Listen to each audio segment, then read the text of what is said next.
Assalamualaikum warahmatullahi wabarakatuh. Selamat pagi. Okay, soalan basic dia tanya kot, hari ni mesti semua puasa kan? Kecuali perempuan lah. Lelaki takkan tak puasa. Okay, hari ni kami nak bagi tajuk simple saja, iaitu berpegang teguh kepada Al-Quran dan As-Sunnah. Okay, semua mesti tahu kan Al-Quran dan As-Sunnah.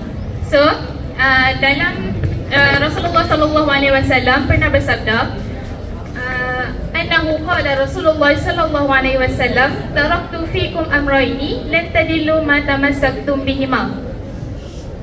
Okay, hadis ni daripada riwayat Malik yang bermaksud Rasulullah SAW pernah bersabda, dan sesungguhnya aku telah tinggalkan kepada kamu dua perkara, iaitu dan jika kamu berpegang teguh kepada kedua-duanya, maka kamu tidak akan tersesat selama-lamanya, iaitu Al-Quran dan As-Sunnah. Okay, sebab apa kita perlu berpegang teguh kepada Al-Quran dan As-Sunnah ni? Dia banyak sebab. Antaranya, Al-Quran ni kita perlu jadikan dia sebagai panduan hidup. So kalau kita tak pegang kepada Al-Quran, hidup kita ni takkan pernah macam kata, takkan aman lah macam tu. Okay, contoh yang simple. Kat sini mesti ramai bercinta kan. Bohong sangat lah tak cinta ni yang abang-abang ni kan. Okay, so dalam Al-Quran sendiri pernah berkata, wala taqrabu zina, dan janganlah sesekali kamu mendekati zina. Okay, so kalau orang yang senyaplah. Okay, kalau orang yang bercinta ni, dia maksudnya kita sendiri boleh nampak dah dia tu berpegang teguh pada Al-Quran ke tidak. Sebab orang yang bercinta ni, dia macam mana? Dia tak berpegang teguh kepada Al-Quran sebab dia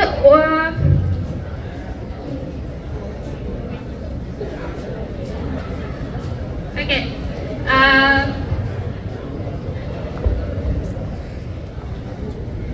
orang yang bercinta ni, dia mudah terikut dengan hawa nafsu dan godaan syaitan. So kalau kita tak ikut Al-Quran tu, kita memang akan sesat. Hidup kita ni memang takkan aman lah.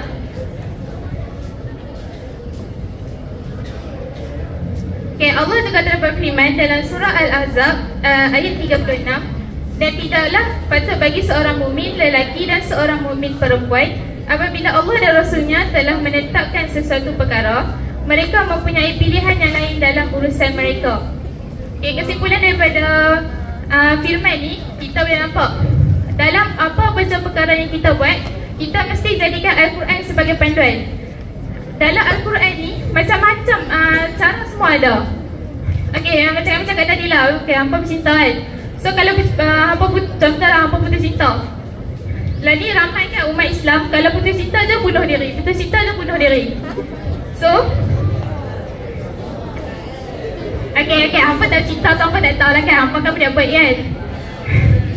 Okay, so kalau hampa berpegang teguh pada Al-Quran, hampa akan balik kepada Allah. Hampa akan cari balik pencipta hampa untuk betulkan balik diri hampa yang dah sesat tu lah. Tapi kat saya kat sini semua budak baik, tak buat kan.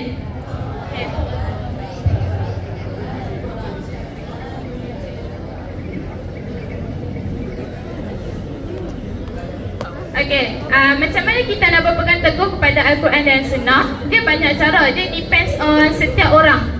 So antara dia mengamalkan ajaran Islam dalam kehidupan seharian. Means setiap hari seboleh-bolehnya jangan tinggal langsung Al-Quran. Selepas solat bacalah walaupun satu baris. Sebab bila hampa baca Al-Quran ni, lama-lama hati hampa akan cerah. Hampa akan hati hampa tu akan tenang lah. So hampa nak buat apa-apa pun benda tu akan jadi mudah. Sama juga macam hampa solat kan. Yang kedua, menjauhi ajaran yang menyeleweng.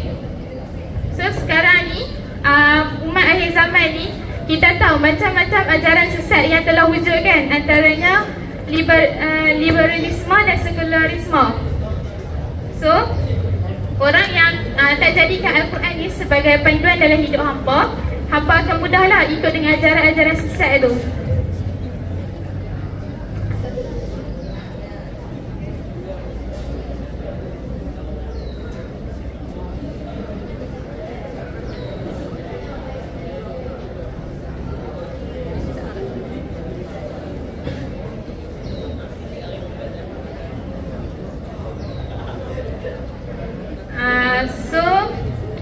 Setakat itu saja kot perkongsian kami pada hari ini. So bulan puasa ni hampa banyak-banyaklah baca Al-Quran. Okay, untuk apa? Untuk tenangkan hati apa semua kan. So setakat itu saja kot. Wabillahi taufiq wal hidayah. Wassalamualaikum warahmatullahi wabarakatuh.